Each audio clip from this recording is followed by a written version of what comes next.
Amis du Bitcoin et des crypto-monnaies, bonjour. J'espère que vous passez de super fêtes de fin d'année. Pour moi, en tout cas, c'est le cas. Ça se passe super bien.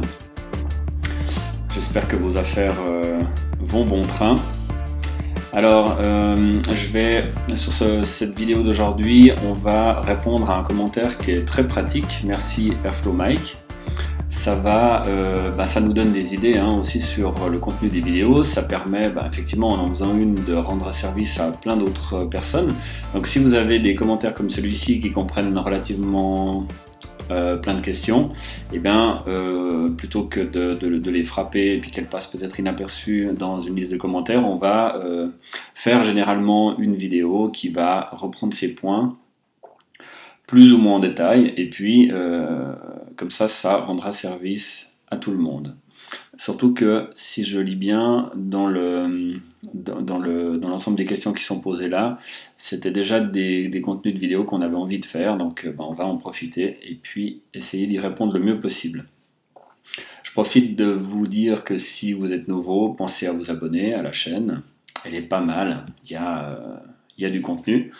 Et puis, on va l'étoffer relativement fortement ces prochains jours. Alors après, on va quand même passer un petit peu des fêtes comme tout le monde, mais on va, dès le début de l'année prochaine, on va s'y mettre encore plus sérieusement. Et puis, on va essayer d'aborder des sujets qui sont de plus en plus pointus pour vous aider à progresser.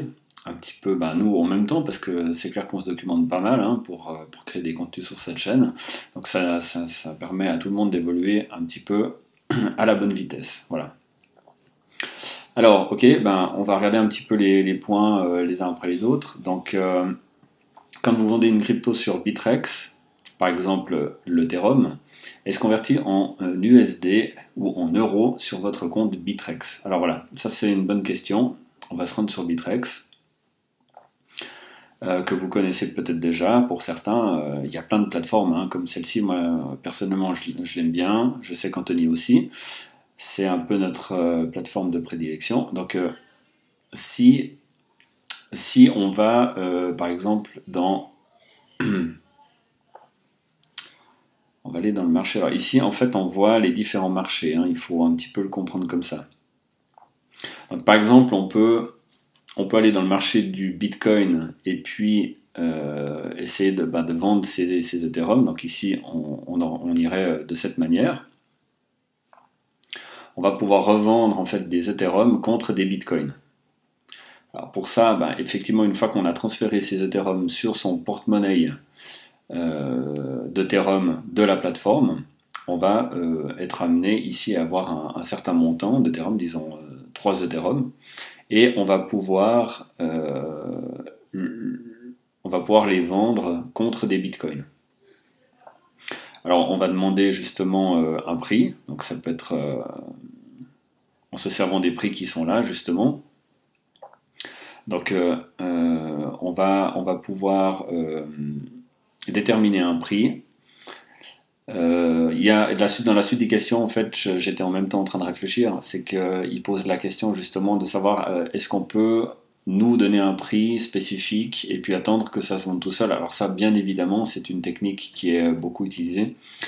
On peut être tenté de vendre à l'instant, par exemple, on suppute une énorme montée, ça a déjà commencé, on veut absolument, etc. Et puis alors à ce moment-là, on va directement aller acheter chez les vendeurs. Et puis, mais à ce moment-là, on fait pas forcément une bonne affaire. Donc, on va déjà commencer par répondre à cette question par rapport aux euros ou dollars. Alors là, on voit que simplement Bittrex propose pas en fait de stocker des euros. Donc ça, c'est important de comprendre. Par contre, il faut une conversion en dollars ici qui est affichée ici. Donc on voit que l'Ethereum, lui, il vaut X Bitcoin, donc 0,0508 Bitcoin, et puis on voit que ça représente 740,07 dollars. Alors maintenant, ils ont un truc qui est assez pratique et pas mal de plateformes le proposent. ce sont en fait c'est une crypto-monnaie, l'USDT, le Tether.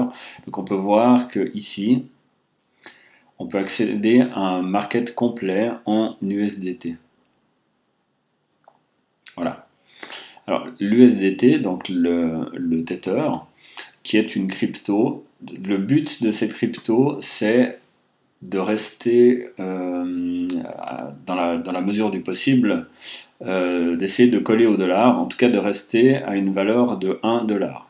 Donc c'est vraiment l'objectif de cette crypto. D'ailleurs, il y a plein de personnes sur Internet qui se posent la question, mais comment c'est possible? Effectivement, comment on fait pour pas gicler dans la spéculation avec ce truc, puisque en fait, en réalité, ce qu'ils sont théoriquement censés faire, ce serait de recréer des unités à la volée pour arriver, évidemment, puisque le market cap augmente. Alors on sait que le prix d'une crypto-monnaie, pour ceux qui n'ont pas encore vraiment réfléchi à ça, je peux vous donner une indication. Normalement, on a le marché complet, enfin le marché total, le prix du marché global de cette crypto-monnaie, qui va être divisé par le nombre d'unités, ça va donner le prix de l'unité, le prix à l'unité.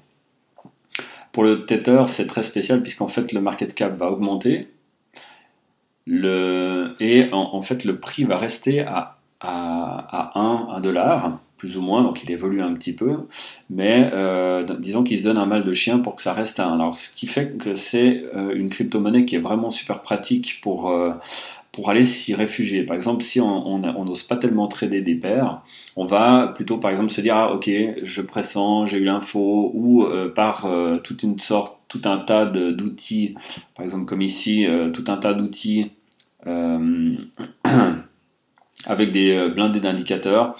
On voit par exemple que on peut dire bah voilà, là c'est sur 5 minutes, le Bitcoin va chuter.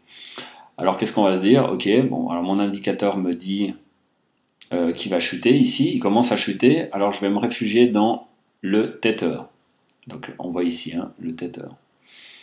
Donc sur Bitrex, ici on a le Tether BTC, et on va aller se réfugier dedans.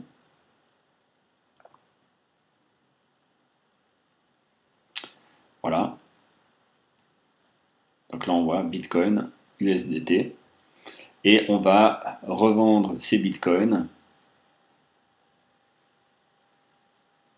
au marché de l'USDT. Ça va me proposer 14 523 USDT, donc plus ou moins des dollars. Et puis, du coup, je vais arrêter de chuter avec le Bitcoin et je vais rester stable sur une valeur de 1, plus ou moins, toujours, à prendre avec des énormes guillemets. Et puis, d'ici que le Bitcoin recommence à monter, à ce moment-là, je pourrais racheter des Bitcoins tout en bas et puis prendre l'ascenseur avec.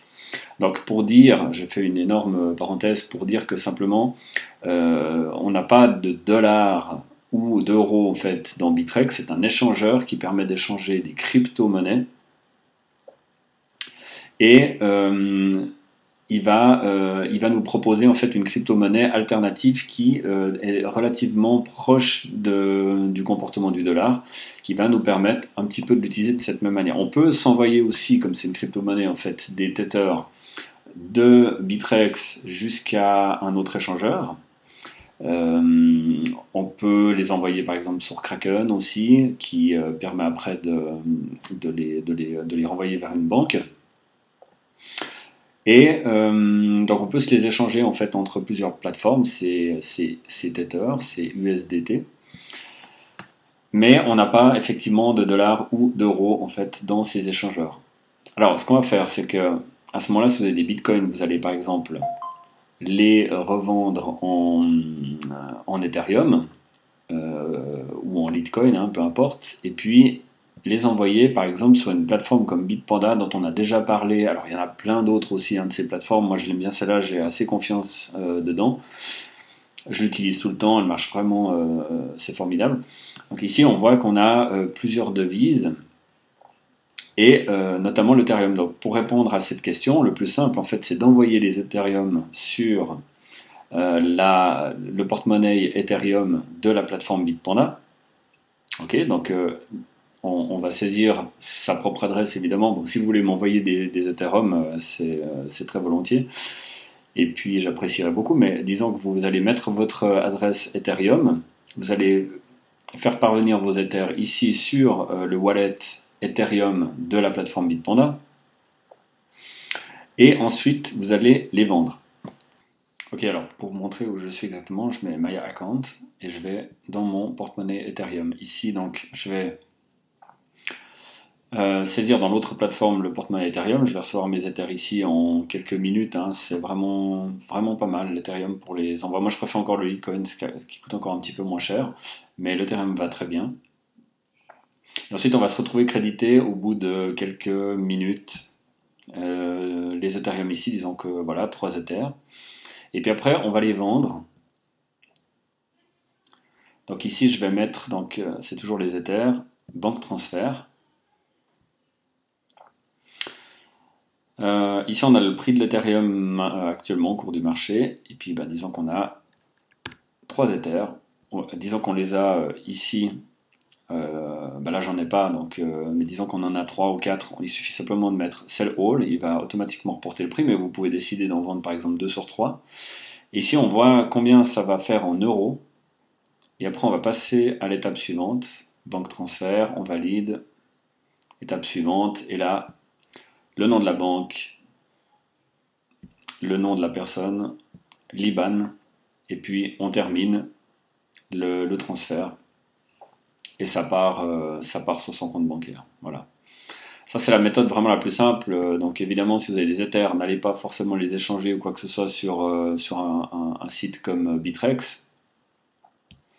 Ça sert à rien, vous allez vous retrouver avec une autre devise, donc sauf si vous voulez après pouvoir la transférer de manière plus légère, comme par exemple avec du Litecoin. Mais sinon, l'Ethereum va très bien. Et allez sur une plateforme un peu comme celle-ci, comme Bitpanda, il y en a encore plein d'autres. Il y a Coinbase, on avait déjà fait une vidéo sur Coinbase, et il y a Kraken, etc. Bitpanda, nous, on l'aime bien. Et vous voyez que l'opération est très simple pour effectuer un transfert en direction de son compte en banque. Alors si je retourne après sur le commentaire, alors on va donner un ordre à Bitrex d'acheter évidemment une crypto durant son sommeil, par exemple.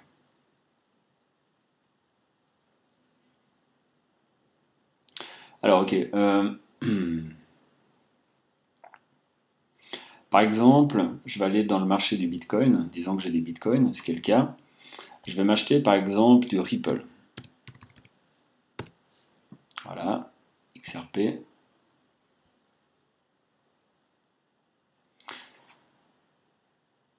Alors, donc là je suis dans le marché du Bitcoin, ça c'est le raccourci hein, pour aller dans le marché du Bitcoin.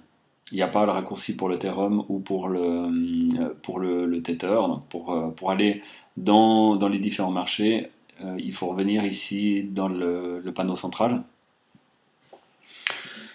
Ok, donc là on est dans la page, dans la partie Ripple. Et là on voit qu'on a un certain nombre de bitcoins et puis on aimerait des Ripple. Alors, je peux choisir par exemple soit de mettre un montant en bitcoin. Par exemple, je veux dépenser ça. Et puis, du coup, on va regarder un petit peu le prix du marché. Donc là, ce que je fais quand je mets ici bid, je vais me retrouver en fait au même montant qu'une personne qui fait une offre. Alors évidemment, je peux... Bon, là, ça bouge beaucoup. C'est très embêtant pour faire une démo, mais je peux essayer de me positionner juste en dessus, 77, disons 80. Et puis je vais me positionner, donc je vais faire l'achat et je vais me positionner juste en dessus. Je vais apparaître comme lui, ici dans ce paquet ici. Et puis, ben, à un moment donné, quelqu'un va peut-être avoir l'opportunité ou l'envie de me vendre. Et puis, ben, je vais avoir cette possibilité. Voilà, alors là, on voit que ça bouge très vite. Hein, on aura du mal à se positionner. Il faut un peu de chance des fois. Sinon, on peut acheter directement à un vendeur ici à droite.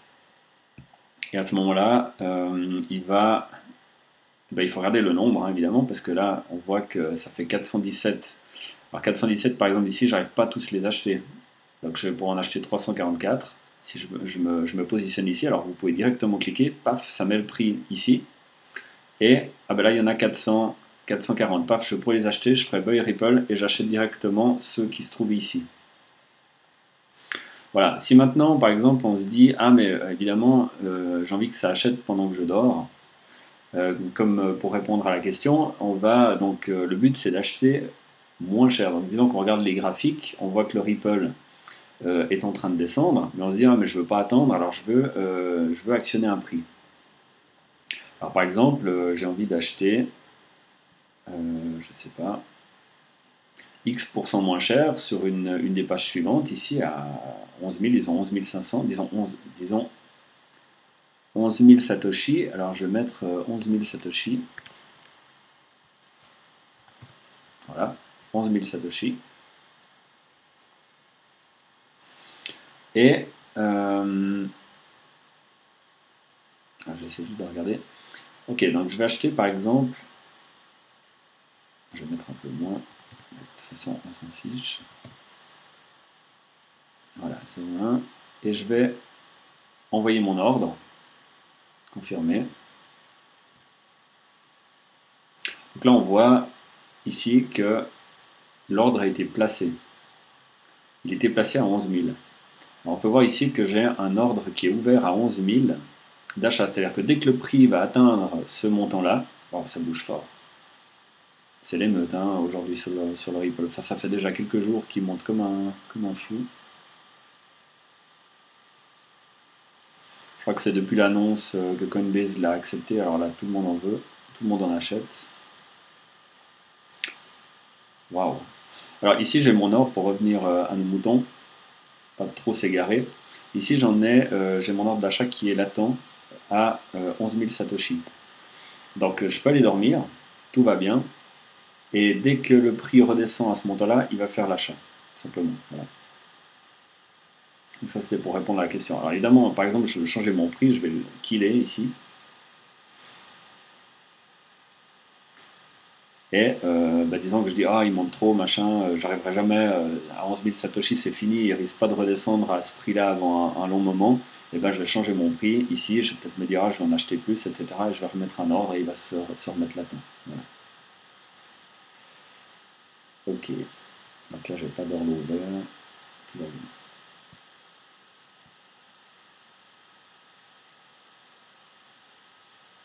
Ok, le Bitcoin monte bien. On va revenir sur les commentaires. Alors, y a-t-il des gros frais en dehors? Non, il y a des gros frais en dehors de la plateforme Bitrex. Il y a aussi des gros frais sur Bitrex. Est-ce qu'on change du BTC? Alors, les frais pour Bitrex, pour changer du BTC en ETH, mais en fait, pour faire n'importe quoi sur Bitrex, les frais c'est 0,25%. Alors qu'on change de l'Ethereum, du Bitcoin, du Ripple, n'importe quoi, normalement c'est des taux qui sont fixes de 0,25. Alors quand on trade, justement, il faut en tenir compte parce que ça fait 0,25 aller, 0,25 retour. Si je me mets dans une crypto qui monte en attendant que pour gagner par exemple des bitcoins, je vais m'acheter par exemple du Ripple en ce moment, paf, il est en train de battre le bitcoin. Je reviens en bitcoin une fois qu'on est tout en haut, que je me suis bien en fait décalé par rapport au bitcoin. À ce moment-là, je vais avoir de nouveau 0,25. Donc il faut vraiment tenir compte à chaque fois qu'on a 0,5 en tout de frais. Il faut gagner au moins, disons, 1% pour que ça gagne la peine, pour que ça absorbe largement les frais de 0,5. Et puis alors les frais pour expédier, alors de la plateforme je ne sais pas, mais après par contre, évidemment, ce sont les frais si j'envoie des bitcoins vers l'extérieur, par exemple sur un ledger, pour amorcer, disons, la question suivante. Si j'envoie mes bitcoins ou mes Ethereum depuis Bitrex, de toute façon, il y a déjà les frais du réseau, donc le réseau Bitcoin, le réseau Ethereum, etc. Chaque réseau a son tarif. Ces derniers temps, le Bitcoin, c'était épouvantable. On a eu des prix malades. Je trouvais déjà que 32 balles, c'était déjà malade. Mais là, on avait dépassé les 100. Ça peut dépendre en fait de la demande, les difficultés aussi pour le mining. Donc là, les frais, ils sont surtout en posant du côté du réseau.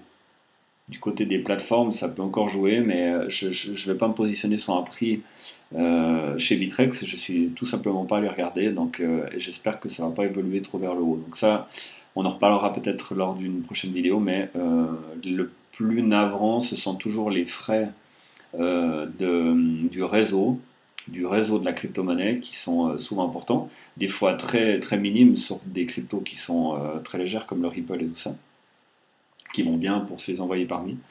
Le BTC en ce moment, il faut vraiment éviter. Et puis donc les frais d'achat-vente, par contre 0,25 pour Bitrex. Après les autres plateformes, je crois chez Poloniex, c'est dans un sens 0,25 et dans l'autre 0,15. Voilà. Les cryptos sur un ledger wallet. Je suppose qu'il faut toujours échanger de BTC sur Bitrex avant avec de l'Ethereum par exemple. Alors, pour transférer des cryptos, évidemment, si on a des Ethereum, on les transfère directement sur le ledger. Donc, on fera un tuto comment utiliser un ledger, c'est très simple. Bon, nous, aujourd'hui, avec Anthony, on n'utilise pas. Si on doit aller sur un wallet, on va sur Exodus, par exemple, que je vous conseille là en bas. Exodus, c'est un porte-monnaie électronique qui est stocké sur l'ordinateur, qui marche vraiment très bien, qui est gratuit. Ils ont des frais évidemment envoi, réception, mais disons que ça va. Le Ledger, lui, par contre, bah, c'est du hardware, mais ça reste quand même du software. Hein. C'est-à-dire qu'il y a quand même un logiciel qui va charger les bitcoins dans le Ledger. Et puis, simplement, bah, on va envoyer nos crypto-monnaies directement de l'Ethereum ou du bitcoin dessus. Le truc, c'est que il faut savoir ce qu'on a envie de stocker. Par exemple, moi je ne vais pas stocker de l'Ethereum simplement parce que c'est moins cher de le transférer en direction d'un ledger ou d'un porte-monnaie extérieur. Parce que sur le porte-monnaie extérieur, la plupart du temps, on ne peut pas faire de conversion de crypto, sauf sur Exodus qui ont un échangeur intégré. Alors ils ont pas un échangeur intégré, je pense qu'ils travaillent avec un échangeur externe, mais par contre on peut faire les conversions directement sur le porte-monnaie, ce qui est très intéressant, avec des frais bien sûr. Mais, une fois si on stocke disons des montants importants sur Exodus, et puis que tout d'un coup on a une chute annoncée incroyable du Bitcoin, qu'on n'a pas le temps de les envoyer sur Bitrex pour les convertir, et qu'on veut tout de suite avoir de l'Ethereum par exemple, ou du Litecoin qui est en train de gicler en fanfare vers le haut, à ce moment-là, on peut le convertir directement dans Exodus. Je ne crois pas qu'on peut le faire dans le Ledger. Donc, personnellement, si je voulais simplement... je ne vais pas aller stocker de l'Ethereum juste parce que les frais de transfert du Bitcoin sont importants. Je vais transférer du Bitcoin parce que j'ai envie de le stocker sur un porte-monnaie extérieur. Et je vais attendre peut-être que les frais soient moins importants. Voilà. Je crois que c'est ce qu'on peut en dire. Donc après, c'est vraiment une stratégie personnelle à décider. On va envoyer effectivement, en tout cas personnellement, j'enverrai la monnaie que j'ai envie de stocker sur le ledger et pas la convertir juste parce que c'est plus léger ou comme ça. Voilà. À savoir qu'effectivement, parce que c'est plus lent de la renvoyer après sur un échangeur pour pouvoir s'acheter des autres, etc. Sur son ledger. Ok. Alors, sauf erreur, je crois que j'ai répondu à toutes les questions. Je me suis un petit peu étalé sur plein d'autres choses, mais j'espère avoir été assez précis. Il y a encore cette question en suspens des frais d'envoi de Bitrex. Je me renseignerai, on en parlera certainement dans la vidéo suivante. Alors là, j'espère que la vidéo vous a plu, que j'ai pas été trop redondant, et j'espère vous retrouver très vite pour un prochain sujet. Et c'est pas les sujets qui manquent dans le domaine. C'est vraiment passionnant. Il y a je vous encourage à aller voir bien sûr les autres channels. Alors il y a énormément de contenu en anglais. Pour ceux qui parlent pas anglais, c'est un peu embêtant. Nous, on va probablement sortir aussi une série de vidéos basées sur des sujets anglais qui sont pas forcément disponibles en français, mais pour l'instant, on a déjà suffisamment de choses à faire avec ce qu'on connaît. Et puis surtout, poser des questions et on essaie de faire des contenus, des nouveaux contenus de vidéos à la volée, comme ça, dès qu'on a le temps, le plus possible. Voilà, je vous remercie de m'avoir suivi si longtemps, parce que là, ça a pas mal duré. Et je vous souhaite de très belles fêtes de fin d'année, surtout.